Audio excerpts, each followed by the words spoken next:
em meio das multidões. E hoje, aqui contigo no teu lar, escuta a palavra de Deus.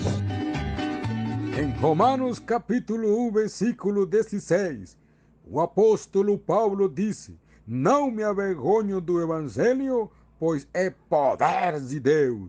O apóstolo Paulo levou o evangelho na presença de reis, na presença do gentio e do povo de Israel. Ele mostrou que realmente não tinha vergonha do evangelho de Jesus Cristo.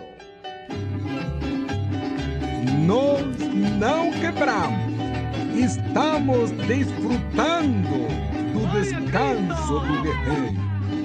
Amanhã as multidões voltarão e serão 10 vezes maiores do que antes.